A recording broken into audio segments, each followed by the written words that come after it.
മഞ്ഞിൻ പുതപ്പിനുള്ളിൽ നിന്നും മിഴി തുറന്നുണരുന്ന ഇടുക്കി ജില്ലയിലെ കുത്തുപാറ ഗ്രാമം. ഇവിടെ എല്ലാ പ്രഭാതങ്ങളിലും ഋതുഭേദങ്ങൾ വകവയ്ക്കാതെ കാലമേൽപ്പിച്ച ദൗത്യങ്ങൾ പേറിക്കൊണ്ട് ഉറച്ച കാൽവയ്പ്പുകളോടെ ഒരാൾ നടന്നു നീങ്ങാറുണ്ട്. സണ്ണി എന്ന സത്യൻ കോനാട്ട്.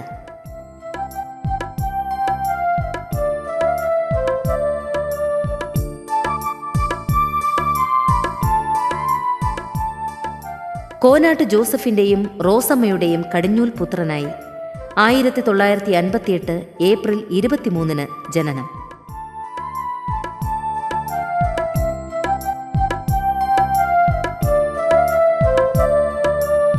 കുന്നും മലയും താണ്ടി മഞ്ഞും മഴയും അവഗണിച്ച് തളരാത്ത മനസ്സോടെ ഇദ്ദേഹം നടത്തുന്ന ഈ ഒറ്റയാൾ പോരാട്ടത്തിൻ്റെ പഴക്കം 5 പതിറ്റാണ്ട് പിന്നിടുന്നു.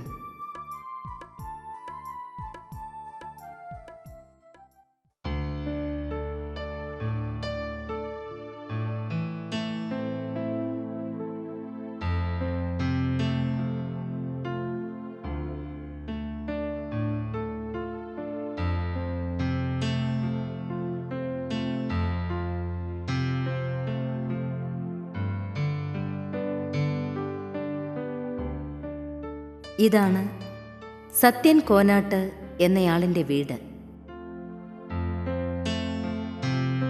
ഇത് എൻ്റെ വീട് എന്ന് പറയുമ്പോൾ എനിക്കിത് കൊട്ടാരമാണ്. ഞാൻ 2 വർഷങ്ങൾക്ക് മുമ്പ് അന്യജാതിക്കാരി ഒരു പെൺകുട്ടിയെ വിവാഹം കഴിച്ചു എന്നതിൻ്റെ പേരിൽ സമൂഹം എനിക്ക് ഭ്രഷ്ട് കൽപ്പിച്ചപ്പോൾ ഞാൻ ഈറ്റല കെട്ടി മറിച്ച് അതിന് ഷെട്ടിനുള്ളിൽ കഴിഞ്ഞിട്ടുണ്ട്.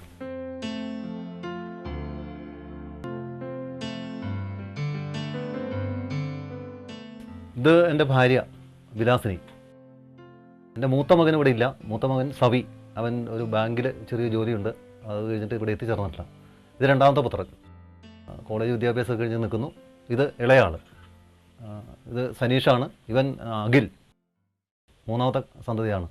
ഇവൻ ഫാഷൻ ഡിസൈനിങ്ങിൻ്റെ കോഴ്സൊക്കെ തീർന്ന് ഇപ്പോൾ ഒരു ചെറിയ കടയിൽ ഒരു ചെറിയ ഉദ്യോഗമായിട്ട് ഇങ്ങനെ കഴിഞ്ഞു കൂടുകയാണ്.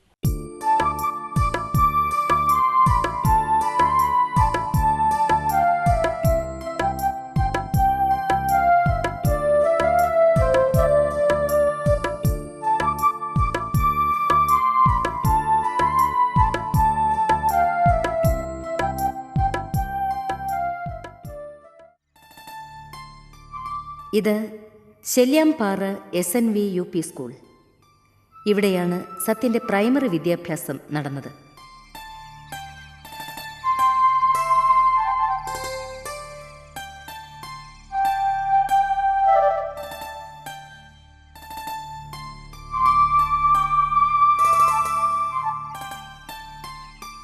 ഇന്നത്തെ സത്യൻ കോനാട്ട് അന്ന് ഞങ്ങൾക്ക് സണ്ണി കേജയായിരുന്നു.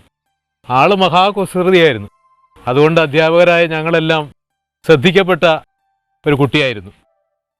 എൻ്റെ കൂടെ സഹപ്രവർത്തനായി പ്രവർത്തിച്ചിരുന്ന ഹിന്ദി പഠിപ്പിച്ചിരുന്ന അധ്യാപകൻ VK ശിവരാമൻ സാറ്, അത് പൗലോസ് സാറ്, അദ്ദേഹം കണക്കാണ് പഠിപ്പിച്ചുകൊണ്ടിരുന്നത്. ഇംഗ്ലീഷും ചരിത്രമൊക്കെ പഠിപ്പിച്ചുകൊണ്ടിരുന്ന പ്രഭാകര സാറാണത്, MB പ്രഭാകര സാറ്. അടുത്തിരിക്കുന്നത് സരോജിനി ടീച്ചറാണ്. 3-4 ക്ലാസ്സുകളിൽ ഞങ്ങൾ പഠിപ്പിച്ചത് സത്യനെ പഠിപ്പിച്ച അധ്യാപകരാണ് ഞങ്ങൾ. അപ്പുറത്ത് രാമേന്ദ്രൻ, ജോണ്, അവരെല്ലാം സത്യൻ്റെ സഹപാഠികളാണ്. നമ്മുടെ സ്കൂളിൽ ഇത്തരത്തിൽ ശ്രദ്ധിക്കപ്പെട്ട ഒരു കുട്ടിയായിരുന്നു സത്യൻ. ഇത്ര വിശേഷപ്പെട്ട ഒരു സത്യൻ കോനാട്ട് എന്ന അദ്ദേഹത്തിൻ്റെ വളർച്ച ഒരുപക്ഷെ അന്ന് ഞങ്ങൾ വിചാരിച്ചതിലും പ്രതീക്ഷിച്ചതിലും അപ്പുറത്തുള്ളൊരു വളർച്ചയാണ് ഇന്ന് നമുക്ക് കാണാൻ സാധിക്കുന്നത്.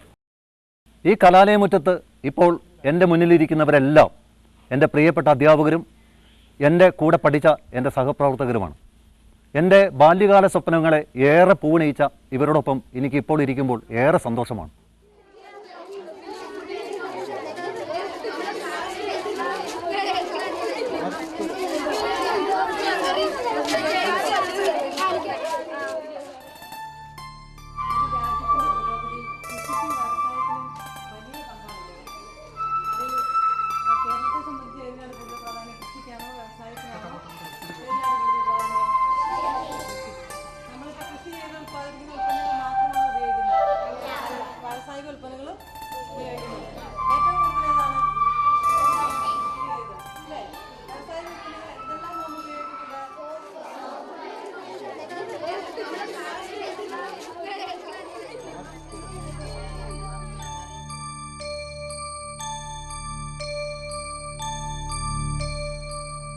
കുട്ടിക്കാലത്തേക്ക് മടങ്ങാൻ ആർക്കാണ് ആഗ്രഹമില്ലാത്തത്?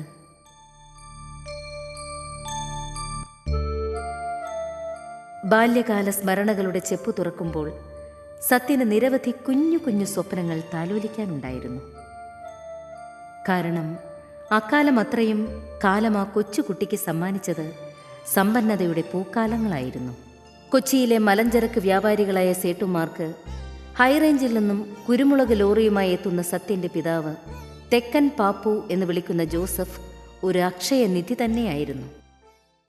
എന്നാൽ 1968 മാർച്ച് 15 പിതാവ് ജോസഫ് ഒരു വാഹന അപകടത്തിൽ മരണപ്പെട്ടു.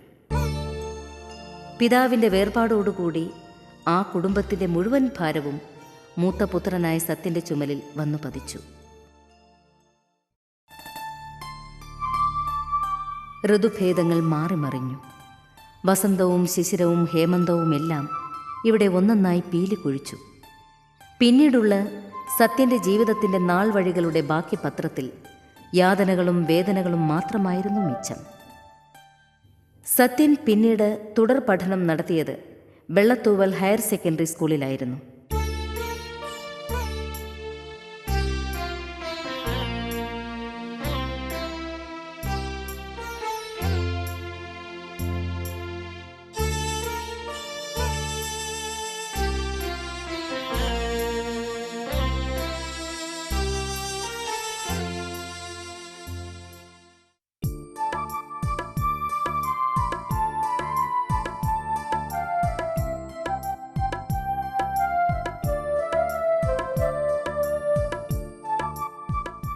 ഈ തലമുറ എത്ര ഭാഗ്യം ചെയ്തവരാണ്. അല്ലലില്ലാതെ അലട്ടലില്ലാതെ തൂവാനത്തുമ്പികളെപ്പോലെ അവർ പാറി നടക്കുന്നു. തീർച്ചയായും ബാല്യം അങ്ങനെ തന്നെയായിരിക്കണം.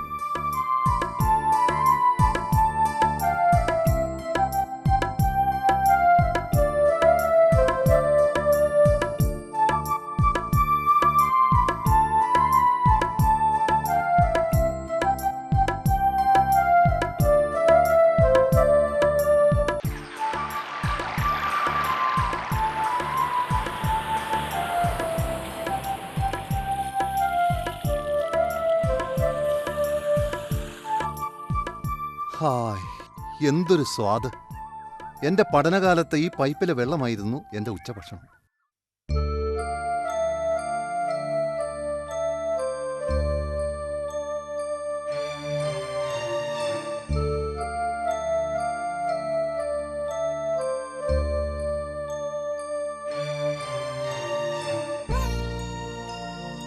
ഇതായിരുന്നു ഞങ്ങളുടെ NCC ഓഫീസ്.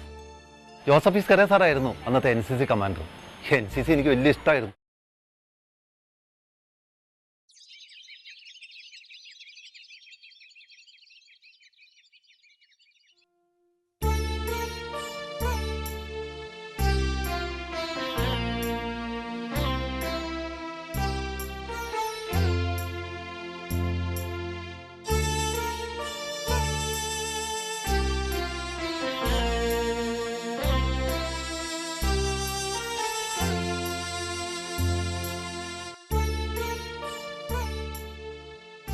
ഇതായിരുന്നു എൻ്റെ പ്രിയപ്പെട്ട ഖാദർ സാറിൻ്റെ ക്വാർട്ടേഴ്സ്. ഖാദർ സാറ് അന്ന് PS മൂവാറ്റുപുഴ എന്ന പേരിലാണ് സ്വന്തം തൂലികാനാമം സ്വീകരിച്ച് എഴുതിക്കൊണ്ടിരുന്നത്. ഖാദർ സാർ എനിക്ക് ക്ലാസ്സിൽ ഉള്ള കാഴ്ചപ്പാടിനപ്പുറം പുറം ലോകത്തെ സൗന്ദര്യവും വൈചിത്രങ്ങളും ഒക്കെ എനിക്ക് കാട്ടിത്തന്ന എൻ്റെ പ്രിയപ്പെട്ട അധ്യാപകനായിരുന്നു. ഒരുപക്ഷെ ഈ മുറിക്കുള്ളിലാണ് എൻ്റെ എഴുത്തിൻ്റെ ഈറ്റില്ലമെന്ന് വേണം പറയാൻ. ഖാദർ സാറ് എൻ്റെ ഗുരുവായിരുന്നു എല്ലാം കൊണ്ടും.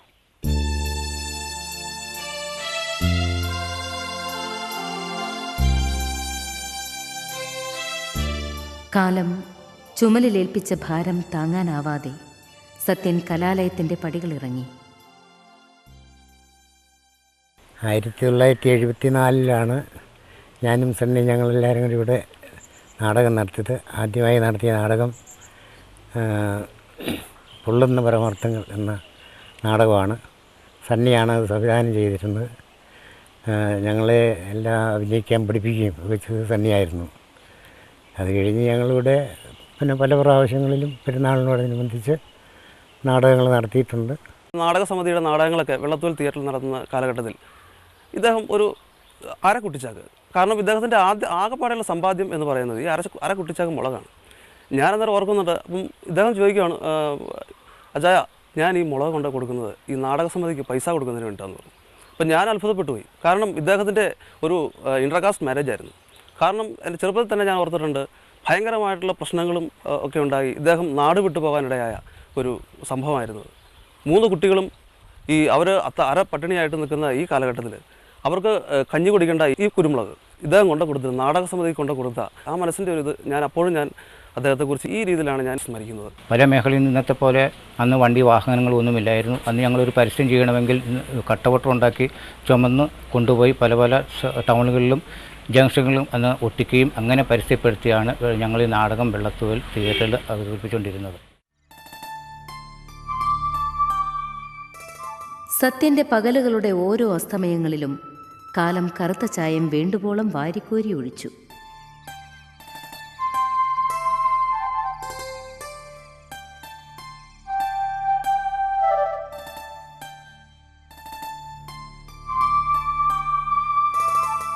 ഇരുണ്ട വഴികൾ ഒന്നൊന്നായി താണ്ടിയ കാലങ്ങളിൽ അനുജൻ ജോയ് സത്യന് താങ്ങും തണലുമായിരുന്നു. എന്നാൽ പിതാവിൻ്റെ മരണം പോലെ 1993 ഏപ്രിൽ 12 മറ്റൊരു വാഹനാപകടത്തിൽ ജോയിയും മരണപ്പെട്ടു.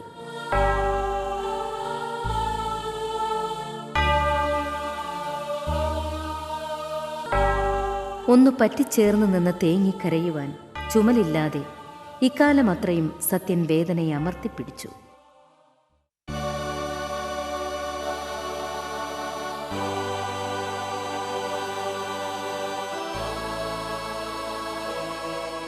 നെഞ്ചിലെ നെരിപ്പോടിൽ കനലെരിയുമ്പോഴും കുത്തുപാറ ഗ്രാമത്തിലെ സാധാരണക്കാരായ ജനങ്ങളോടൊപ്പം പുഞ്ചിരി കൊണ്ടൊരു മേലങ്കി ഉണ്ടാക്കി സത്യൻ നടന്നു.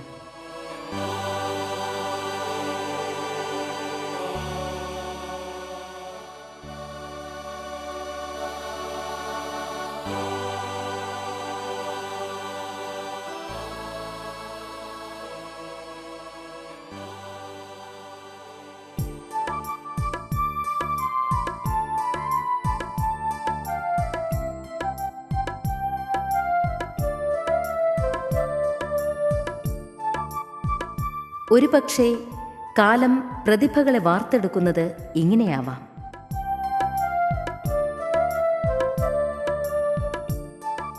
ഈ കൊച്ചു ഗ്രാമത്തിൻ്റെ മുക്കിലും മൂലയിലും പ്രായഭേദമില്ലാതെ സത്യൻ സ്നേഹാമൃതം ചൊരിഞ്ഞു.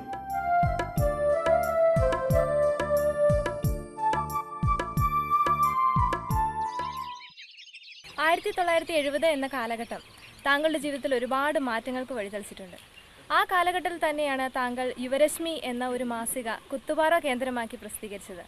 ആ പ്രസിദ്ധീകരണത്തിനുണ്ടായ പ്രചോദനം എന്തായിരുന്നു? 1970 കാലഘട്ടത്തിലാണ് കേരളത്തിൽ യുവത്വം കത്തിക്കാണുന്ന സമയം. ഏതാണ്ട് 70 മുതൽ 68 ഞാൻ വെള്ളത്തോൾ ഗവൺമെൻറ് ഹൈസ്കൂളിൽ പഠനം ആരംഭിക്കുന്നു. അതിനുശേഷം എനിക്ക് ജീവിതത്തിലുണ്ടായ ആ വിദ്യാഭ്യാസ കാലത്ത് ഉണ്ടായ കാഴ്ചപ്പാടും ആ കാഴ്ചപ്പാടിന് വിപരീതമായി ഉണ്ടായ ചില അനുഭവങ്ങളാണ് എന്നെ ഈ കൈയെടുത്ത് എൻ്റെ വേദനകൾ അന്നുണ്ടായ കൊച്ചു മനസ്സിൽ ഉണ്ടായ വികാരങ്ങൾ ഞാൻ കടലാസിൽ പകർത്തി വയ്ക്കുകയായിരുന്നു. അപ്പോൾ ആ പകർത്തപ്പെട്ട വികാരങ്ങൾ പിന്നീട് ഞാൻ വിദ്യാഭ്യാസ കാലഘട്ടത്തിന് ശേഷം വീണ്ടും അത് പുനർജനിക്കുന്നൊരവസ്ഥ ഉണ്ടായി. അപ്പോൾ എൻ്റെ സുഹൃത്ത് ഗോപാലകൃഷ്ണൻ, സാരം ഗോപാലകൃഷ്ണൻ്റെ എൻ്റെ ഒരു ഹൃദയം തുറക്കുന്ന ഒരവസ്ഥ ഈ ഗോപാലകൃഷ്ണനിൽ മാത്രമാണ് ഉണ്ടായിക്കൊണ്ടിരുന്നത്. അപ്പം ഞങ്ങളതിങ്ങനെ കൈയെഴുത്ത് മാസികയായിട്ട് ഇങ്ങനെ പ്രസിദ്ധീകരിക്കുന്ന ഒരവസ്ഥയുണ്ടായി. ആ കൈയെഴുത്ത് മാസിക വിപുലീകരിച്ചതാണ് യുവരശ്മി. പിന്നെ കോട്ടയം അന്ന് ഇന്നത്തെ മാതിരി DTP ഒന്നും ഇല്ലായിരുന്നൊരു കാലഘട്ടം. അത് യഥാർത്ഥത്തിൽ സ്വന്തം വികാരങ്ങളെ മറച്ചു വയ്ക്കപ്പെട്ടിരിക്കുന്ന മൂടി വയ്ക്കപ്പെട്ടിരിക്കുന്ന വികാരങ്ങളെ പുറത്തെടുക്കാനുള്ള ഒരവസ്ഥയായിരുന്നു യുവരശ്മി. അത് എന്നോടൊപ്പം തന്നെ നിന്ന ഒത്തിരി ചെറുപ്പക്കാർക്ക് അത്തരം വികാരങ്ങളുണ്ടായിരുന്ന, എഴുത്തിനോട് താല്പര്യം ഉണ്ടായിരുന്ന മുഴുവൻ ആളുകളെ സംഘടിപ്പിച്ചുകൊണ്ടാണ് കൈയെഴുത്ത് മാസിക ആരംഭിച്ചതും ആ കൈയെഴുത്ത് മാസിക പ്രിൻ്റ് ചെയ്തതും ആ പ്രിൻ്റ് ചെയ്ത് പുറം ലോകത്തെ അറിയിക്കാനുള്ള ഒരു അവസ്ഥയാണ്, അതിൻ്റെ ഒരു മുഖപത്രമാണ് യുവരശ്മി. ദാ കാണുന്നതായിരുന്നു യുവരശ്മി മാസികയുടെ ഓഫീസ്. 1974 കാലഘട്ടത്തിലാണ് യുവരശ്മി മാസിക ആരംഭിക്കുന്നത്. യുവരശ്മി മാസിക ആരംഭിക്കുന്നത് കുത്തുപാറ ഗ്രാമം. അന്ന് ഈ കുത്തുപാറ ഗ്രാമത്തിൻ്റെ പശ്ചാത്തല ഭംഗികൾ ഇങ്ങനെയല്ലായിരുന്നു. അപ്പോൾ ഈ കാണുന്ന കെട്ടിടം ഈ കെട്ടിടം അന്ന് വാർക്ക കെട്ടിടമല്ലായിരുന്നു, ഓടിട്ട കെട്ടിടമായിരുന്നു. അപ്പോൾ ഈ യുവരശ്മിയുടെ ഓഫീസ് പ്രവർത്തിച്ചിരുന്നത് ഈ മുറിയിലാണ്. ഈ മുറിയിൽ അന്ന് ഈ വാതിൽ കാണുന്ന, ഈ സിമെൻറ്റ് ഉറപ്പിച്ചിരിക്കുന്ന ഈ വാതിൽ കാണുന്ന ഈ ഭാഗം, അന്ന് ഓരോ പലകകൾ ഇങ്ങനെ ഇളക്കി മാറ്റിയാണ് നമ്മളന്ന് മുറിയിലോട്ട് പ്രവേശിച്ചിരുന്നത്. തുരുത്തിയിൽ കുഞ്ഞേട്ടൻ, മരിച്ചുപോയ തുരുത്തി കുഞ്ഞേട്ടനാണ് ആ മുറി അന്ന് നമുക്ക് ഈ യുവരശ്മി മാസികയുടെ ഓഫീസിനായിട്ട് തന്നിരുന്നത്. ഈ യുവരശ്മി മാസിക ആരംഭിക്കുന്നത് എൻ്റെ സുഹൃത്തായ ഗോപാലകൃഷ്ണൻ, സാരംഗ് ഗോപാലകൃഷ്ണൻ. സാരംഗ് ഗോപാലകൃഷ്ണൻ ഞാനും കൂടെ വളരെ സജീവമായി ഇവിടുത്തെ എഴുത്തുകാരുടെ അവരുടെ ഒരു വേദനകൾ പുറം ലോകം അറിയിക്കുക എന്നുള്ള ലക്ഷ്യത്തോടു കൂടി ആരംഭിച്ച മാസിക 1 ലക്കം ഇറങ്ങി, 2-ാം ലക്കം ഇറങ്ങി, 3-ാം ലക്കം വളരെ ശ്രമകരമായിട്ട് ഇറക്കി, 4-ാം ലക്കം ഇറക്കി. ഇതൊക്കെ വളരെ കടവും ബാധ്യതകളുടെ പുറത്തുമാണ്. 5-ാം ലക്കത്തോടു കൂടി അത് നിർത്തേണ്ടി വന്നൊരവസ്ഥ വന്നു. അത് നിർത്താനുള്ള കാരണം ഗോപാലകൃഷ്ണൻ ഒരു കഥ എഴുതിയതിനകത്ത് മുഖച്ഛായ എന്ന് പറയുന്ന ഒരു ചെറുകഥ. ആ ചെറുകഥ മുഖച്ഛായ ശല്യാമ്പാറ ഗ്രാമത്തിൻ്റെ പശ്ചാത്തലത്തിലായിരുന്നു ആ കഥ. ആ കഥ ആരംഭിക്കുന്നത് ഇങ്ങനെയാണ്: കൊക്കരേ കോ, ഒരു പ്രഭാതം പൊട്ടിവിടരുകയാണ് ഗ്രാമത്തിൽ. ആ കഥ അവസാനിക്കുന്നത് ഇങ്ങനെയാണ്: കൊക്കരേ കോ, കോഴി കൂവിക്കൊണ്ട് ആ ഗ്രാമത്തിൽ ഒരു ദിവസം അസ്തമിക്കുന്ന 24 മണിക്കൂറിനുള്ളിൽ ഉള്ള ഒരു ചിത്രം കാണിച്ചുകൊണ്ടാണ് ഈ കഥ ഉണ്ടായത്. ആ കഥയിൽ അന്ന് ജീവിക്കുന്ന കുറേ കഥാപാത്രങ്ങളുണ്ടായിരുന്നു. കഥാപാത്രങ്ങളുടെ പ്രത്യേകത എന്ന് പറയുന്നത് എൻ്റെ അച്ഛൻ്റെ ജ്യേഷ്ഠനൊരു കഥാപാത്രം, അതോടൊപ്പം തന്നെ കഥ എഴുതിയ ഗോപാലകൃഷ്ണൻ്റെ അച്ഛനൊരു കഥാപാത്രം, അതിനേക്കാളുപരി ആ ഗ്രാമവാസികളായ സുഹൃത്തുക്കളായ മുഴുവൻ ആളുകൾ എൻ്റെ കഥാപാത്രങ്ങളായിരുന്നു. അവസാനം എന്ത് സംഭവിച്ചു എന്ന് ചോദിച്ചാൽ, ഈ കഥാപാത്രങ്ങൾ മൊത്തം കഥാകൃത്തിനെ തേടി വരുന്നൊരവസ്ഥ ഉണ്ടായി. കഥാകൃത്തിനെ മർദ്ദിക്കുകയും അവസാനം ജീവന് ഭീഷണിയായി കഴിയുമ്പോൾ ഗോപാലകൃഷ്ണൻ ഇവിടെ നിന്ന് നാട് വിടുകയും ഞാൻ അവസാനം ഒറ്റപ്പെടുകയും ചെയ്തു. ആ ഒറ്റപ്പെടൽ യുവരശ്മി മാസിക നിർത്തിക്കളയേണ്ട ഒരു അവസ്ഥയിലെത്തുകയും ഞാൻ ജീവിതത്തിൽ തളർന്ന അവശനായി പോയ ഒരവസ്ഥയായി. ഇതാണ് വെള്ളത്തൂവൽ ടൗൺ, എൻ്റെ പ്രിയപ്പെട്ട പട്ടണം. എൻ്റെ ബാല്യ കൗമാര കുതൂഹലങ്ങളെ മുഴുവൻ ഏറ്റുവാങ്ങിയത് ഈ പട്ടണമാണ്. ഇവിടെ എന്നെ പത്രക്കാരനാക്കിയത് ഈ ടൗണാണ്. എന്നെ അനൗൺസറാക്കിയത് ഈ ടൗണാണ്. എന്നെ നാടകക്കാരനാക്കിയതും ഈ ടൗണാണ്. അദ്ദേഹത്തെ ഓർമ്മ വരുമ്പോൾ നാടകരംഗത്ത് നിറഞ്ഞിരുന്നു. പിന്നീട് ആ പ്രദേശത്ത് 35 വർഷങ്ങൾക്ക് മുമ്പ് അനൗൺസ്മെൻറ്റിന് ആരുമില്ലായിരുന്നു. സത്യൻ്റെ ഘനഗംഭീരമായിട്ടുള്ള സൗണ്ടിൽ അനൗൺസ് ചെയ്ത് ജീപ്പിൻ്റെ സൈഡിലിരുന്ന് പോകുന്ന സത്യനെ എനിക്ക് ഇപ്പോഴും ഓർമ്മ വരുന്നു. ഇവിടെ എൻ്റെ പിതാവ് മലഞ്ചരക്ക് വ്യാപാരം നടത്തിക്കൊണ്ടിരുന്ന കടയാണിത്. അവിടെ നിന്നാണ് വെള്ളത്തൂവൽ വിജയ ടാക്കീസിലേക്കുള്ള വഴി തുടങ്ങുന്നത്. ആ ഒരു വഴിയിലൂടെ നാടകാവതരണ ദിവസം ഞാൻ ഒരു 500 പ്രാവശ്യമെങ്കിലും കയറി ഇറങ്ങുമായിരുന്നു.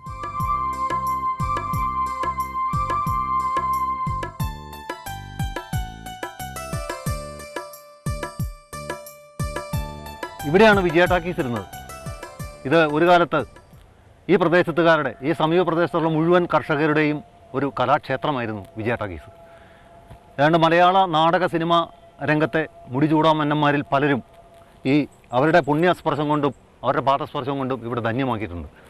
ഈ വേദിയിൽ ഏതാണ്ട് KP ഉമ്മർ, കോട്ടയം ചെല്ലപ്പൻ, ബാലങ്കേ നായർ, ഇങ്ങേയറ്റം MG സോമൻ വരെ അരങ്ങ് തകർത്തിട്ടുള്ള വേദിയാണ് ഇവിടെ. MGR-ഉം പ്രേം നസീറും മധുവും ഒക്കെ അരങ്ങ് തകർക്കുന്നതിനപ്പുറം ഈ ദൃശ്യവേദിയിൽ അപ്പുറം ഒരു നാടക അനുഭവം കൂടി തന്നുകൊണ്ടിരുന്ന തിയേറ്ററാണ് വെള്ളത്തൂവൽ തിയേറ്റർ. ഇവിടെ ഞാൻ അനേകം നാടകങ്ങൾ പ്രൊഫഷണൽ ട്രൂപ്പുകളുടെ NN പിള്ളയും വിശ്വകേരള കലാസമിതിയുടെയും കാളിദാസ കലാകേന്ദ്രത്തിൻ്റെയും സൂര്യസ്വാമിയുടെയൊക്കെ നാടകങ്ങൾ, എത്രയോ നാടകങ്ങൾ ഇവിടെ കളിച്ചിട്ടുണ്ട്. ഇത് കൂടാതെ എൻ്റെ തന്നെ നാടകങ്ങൾ ഞാൻ എഴുതി കളിച്ചിട്ടുണ്ട് ഈ സ്റ്റേജിൽ. ഇത് എൻ്റെ ജീവിതമായിട്ട് ഒത്തിരി ബന്ധമുള്ള സ്ഥലമാണ്. ഇത് പറയുമ്പോൾ എനിക്ക് ഒത്തിരി ബുദ്ധിമുട്ടുണ്ട്. കാരണം എൻ്റെ ഒരു ആദ്യ നാടകം ഞാനിവിടെ കളിച്ചിട്ട് അവസാനം എനിക്ക് നാടകത്തിൻ്റെ പൈസ എല്ലാവർക്കും വീതം വെച്ച് കൊടുക്കാൻ പറ്റാതെ വന്നപ്പോൾ എൻ്റെ അരഞ്ഞാണം വെക്കേണ്ടി വന്നു. ഞാനിപ്പോൾ ഇരിക്കുന്ന ഇവിടെ ഞാൻ തളർന്നിരുന്നപ്പോൾ അവസാനം എൻ്റെ അടുത്ത് വന്ന് എന്നെ പിടിച്ചെടുപ്പിച്ചത് തിയേറ്ററിൻ്റെ ഉടമസ്ഥൻ മരിച്ചുപോയ C. കുമാർ.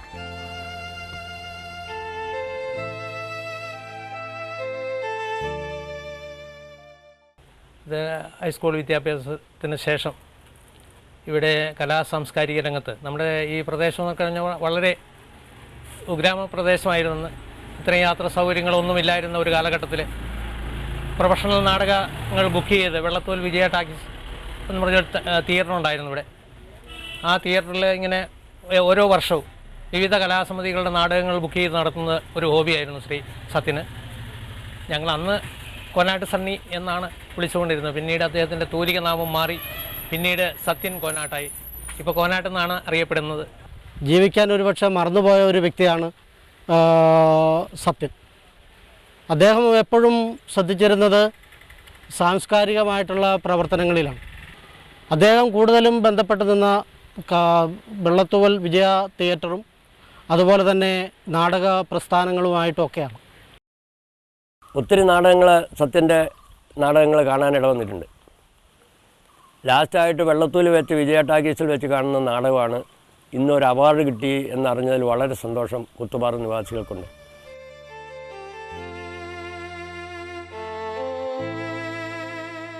ജീവിതത്തിൻ്റെ ഇരുണ്ട വഴികളിൽ പലപ്പോഴും കൂട്ടിനുണ്ടായിരുന്നത് കയ്പും ചവർപ്പും നിറഞ്ഞ ജീവിതാനുഭവങ്ങളായിരുന്നു.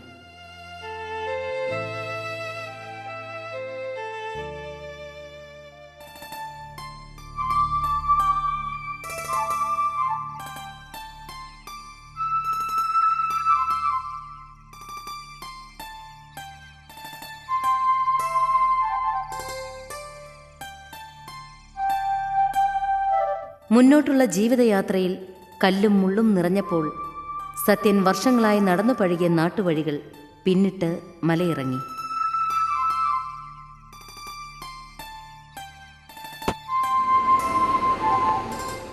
അടിമാലി പട്ടണത്തെ പിന്നീട് സത്യൻ പുതിയ പ്രവർത്തന മേഖലയാക്കി. മനസ്സിൻ്റെ ഉള്ളിൽ കനിവിൻ്റെ ഉറവ വറ്റാതെ കാത്തുസൂക്ഷിക്കുന്ന ഒരു കൂട്ടം സുഹൃത്തുക്കൾ സത്യൻ്റെ പ്രവർത്തനങ്ങൾക്ക് ഇവിടെ താങ്ങും തണലുമായി.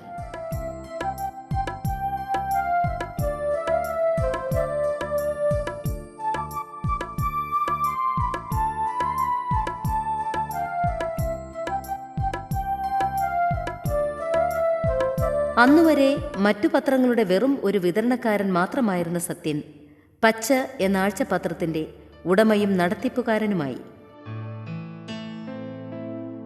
ഈ പത്രം ഓഫീസിൻ്റെ ഒരു പ്രധാന പ്രത്യേകത ഈ സ്ഥാപനത്തിന് ഒരു ബോർഡ് പോലും ഇല്ല എന്നതാണ്. പച്ച എന്ന ആഴ്ചപത്രത്തിൻ്റെ എഡിറ്ററും പ്രിന്ററും പബ്ലിഷറും വിതരണക്കാരനുമെല്ലാം സത്യൻ തന്നെ.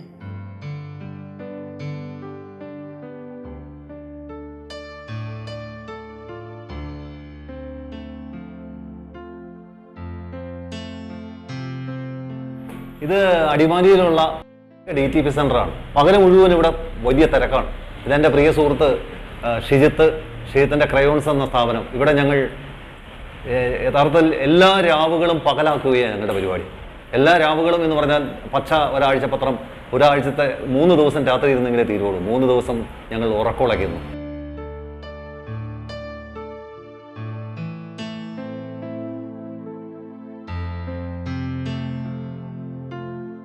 ശബ്ദിക്കാൻ പറ്റാത്ത സാധാരണക്കാരായ ജനവിഭാഗത്തിന്റെ ശബ്ദമാണ് പച്ച.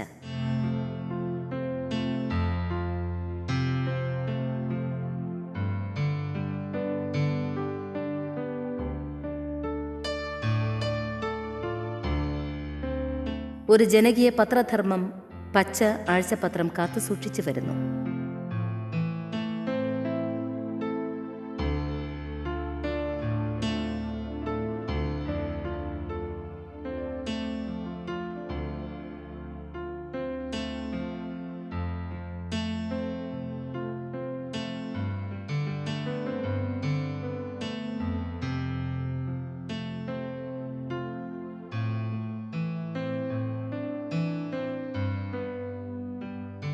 സുദൃഢമായ ഒരു സൗഹൃദമാണ് സത്യനും സാഹിത്യകാരന്മാർക്കും ഇടയിലുള്ളത്. 25ഓളം എഴുത്തുകാരുടെ പുസ്തകങ്ങൾ ഇദ്ദേഹത്തിന്റെ ഉടമസ്ഥതയിലുള്ള കോനാട്ട് പബ്ലിക്കേഷൻസ് ഇതിനോടകം പ്രസിദ്ധീകരിച്ചു കഴിഞ്ഞു. മലയോര കർഷകർ സ്നേഹവായ്പോടെ ഏറ്റുവാങ്ങിയ പ്രോഗ്രാമാണ് അടിമാലിയിലെ പ്രാദേശിക ചാനലായ മീഡിയ നെറ്റിന്റെ പത്രവിശേഷം. ജീവിതത്തിന്റെ ഓരോ നിമിഷത്തിനും അമൂല്യമായ വില കൊടുക്കുന്ന സത്യൻ എത്ര പ്രയാസപ്പെട്ടാണെങ്കിലും പത്രവിശേഷം എന്ന പത്രവിശകലന പങ്ക്തി അവതരിപ്പിക്കുവാനായി എല്ലാ പ്രഭാതങ്ങളിലും ഓടിയെത്തുന്നു. നമസ്കാരം. ഇന്നത്തെ പത്രവിശേഷത്തിലേക്ക് സ്വാഗതം. നമ്മുടെ മുന്നിലുള്ള ആദ്യ പത്രം മംഗളം. മംഗളത്തിലെ മുഖപ്പേജിലെ ആദ്യ വാർത്ത എങ്ങനെയാണ്? 2G ലേലം ഒഴിവാക്കിയത് മൻമോഹനും ചിദംബരവും. കനിമൊഴിയുടെ മൊഴിയും പ്രധാനമന്ത്രിക്കെതിരെ. ന്യൂഡൽഹിയിൽ നിന്നുള്ള വാർത്താ വിശദീകരണം ഇങ്ങനെ: 2G സ്പെക്ട്രം ലൈസൻസ് വിതരണ നടപടികളിൽ പ്രധാനമന്ത്രി ഡോക്ടർ മൻമോഹൻ സിംഗിനും അന്നത്തെ ധനമന്ത്രി പി ചിദംബരത്തിനും പങ്കുണ്ടെന്ന് എ രാജയ്ക്ക് പിന്നാലെ കനിമൊഴിയും.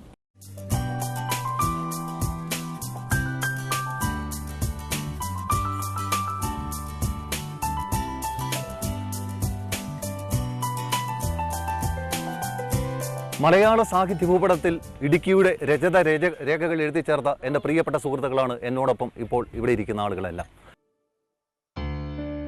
CS നാസർ, ജോസ് ആന്റണി, ആന്റണി മുനിയറ, CS റെജികുമാർ, ഡേവിഡ് അറയ്ക്കൽ, ഷീല ലാൽ, ശിവരാമൻ പണിക്കൻകുടി, അമ്മാവൻ, doctor K Rajagopal, Rajan Chunakkara, Thomas Kutty Kadavil, Bhasi Arangath, P S Puthukkudi, M P Paulose, T K Sunil, Varghese Puthiyidam, K K Viswambharan, P U Elias, N Vijayamohanan, Rafeeq Adimali, Razak Chooravelil.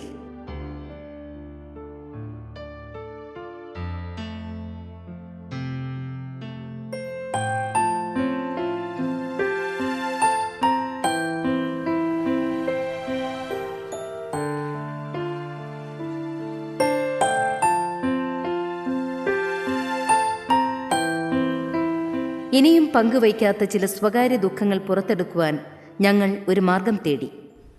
Sathyan ചേട്ടാ, താങ്കളുടെ വിവാഹം ഒരു മിശ്ര വിവാഹമായിരുന്നല്ലോ. 80കളിലാണെന്ന് തോന്നുന്നു താങ്കളുടെ വിവാഹം നടന്നത്, അല്ലേ? ആ ഒരു സമയത്ത് മതങ്ങളുടെ വേലിക്കെട്ടുകൾ വളരെയധികം ശക്തമായിരുന്നു. എങ്ങനെയാണ് ഇതെല്ലാം ഭേദിച്ച് താങ്കൾ ഇങ്ങനെ ഒരു വിവാഹം കഴിച്ചത്? എന്തായിരുന്നു ആ സമയത്ത് താങ്കൾ നേരിട്ട പ്രതിസന്ധികൾ? 1980 ഈ വിവാഹം. അന്ന് അന്യമത വിഭാഗത്തിൽപ്പെട്ടൊരു പെൺകുട്ടിയെ, യാഥാസ്ഥിതിക ക്രിസ്ത്യാനി കുടുംബത്തിലെ മൂത്ത പുത്രനായ ഞാൻ, അച്ഛനില്ലാത്ത കുടുംബത്തിലെ മൂത്ത പുത്രനായ ഞാൻ, അമ്മയും എൻ്റെ സഹോദരങ്ങളെയും സമൂഹത്തെയൊക്കെ ധിക്കരിച്ചാണ് വിവാഹം കഴിച്ചത്. ഒത്തിരി പ്രതിസന്ധികളായിരുന്നു. ആ പ്രതിസന്ധികൾ മൊത്തം വളരെ ശക്തമായൊരു തീരുമാനത്തിൻ്റെ അടിസ്ഥാനത്തിൽ പ്രണയിച്ച പെൺകുട്ടിയെയും കൊണ്ട് ഞാൻ ഒളിച്ചോടുകയായിരുന്നു. ഉടുതുണിക്ക് മറുതുണിയില്ലാതെ വിലാസിനെയും കൂട്ടി ഞാനിവിടെ നിന്ന് വയനാട്ടിൽ ചെന്നു. വയനാട്ടിൽ ചെന്ന് എൻ്റെ ബാല്യകാല സുഹൃത്ത് ഗോപാലകൃഷ്ണൻ്റെ വീട്ടിലാണ്. ഞങ്ങൾ ജ്യേഷ്ഠാനുജ ബന്ധം പോലെ, പുള്ളി ജ്യേഷ്ഠൻ, ഞാൻ അനുജനായിട്ട് ഞങ്ങളങ്ങനെ അവിടെ അനുഭവിച്ച യാതനകൾ നമുക്ക് വാക്കുകൾക്കൊന്നും വിവരിക്കാൻ പറ്റാത്ത സാധനം. അത് എന്തൊക്കെ 19 രൂപ 40 പൈസയായിരുന്നു എൻ്റെ കൈമുതൽ. വയനാട്ടിൽ ചെന്നൊക്കെ ഞങ്ങൾ അനുഭവിച്ച യാതനകൾ ഭയങ്കരമാണ്. പട്ടിണി, നിരന്തരം പട്ടിണി, യാതന, വൈകാരിക സംഘർഷങ്ങൾ, പിന്നെ ജീവിതത്തിൽ നിന്ന് പിടിച്ചു നിൽക്കാനുള്ള ഭയങ്കര ബുദ്ധിമുട്ട്. അങ്ങനെ ഒത്തിരി അത് കുട്ടി ആദ്യം പറഞ്ഞാൽ നമുക്ക് വാക്കുകൾക്ക് പറയാൻ പറ്റില്ല.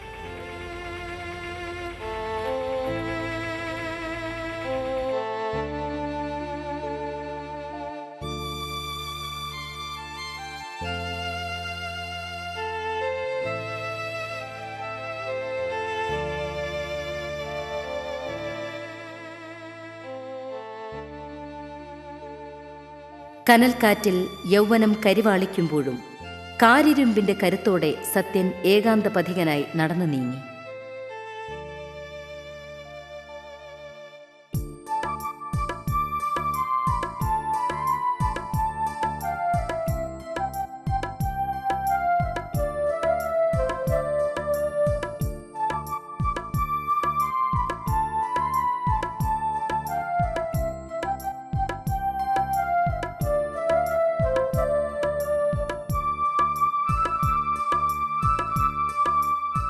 അടിമാലി പട്ടണം ആടയാഭരണങ്ങൾ അഴിച്ചുവെച്ച് മയക്കത്തിലേക്ക് വഴുതി വീഴുമ്പോഴും ഇവിടെ സത്യൻ എന്ന ദൃഢനിശ്ചയക്കാരൻ പത്രക്കെട്ടുകൾക്കിടയിലിരുന്ന് മനസ്സിന്റെ വിഹുലതകളെ അക്ഷരങ്ങളാക്കുന്ന ജോലി തുടരുകയാണ്.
നാളേക്ക് ബാക്കിയാകുന്നത് ഇന്നിൻ്റെ ചിന്തകളും കർമ്മങ്ങളുമാണെന്ന് ആ കർമ്മയോഗി എന്നെ മനസ്സിലാക്കിയിരിക്കുന്നു. വിശ്രമമില്ലാത്ത എത്രയെത്ര ദിനരാത്രങ്ങൾ, കടന്നുപോകുന്ന ഓരോ നിമിഷങ്ങളെയും അർത്ഥപൂർണമാക്കുന്ന ഈ കാർക്കശ്യക്കാരൻ ഇവിടെ ജനസമൂഹത്തിനിടയിൽ ഭൗതിക നേട്ടങ്ങൾക്ക് നേരെ പുറം തിരിഞ്ഞ് നടക്കുകയാണ്, ആർക്കും പിടികൊടുക്കാതെ.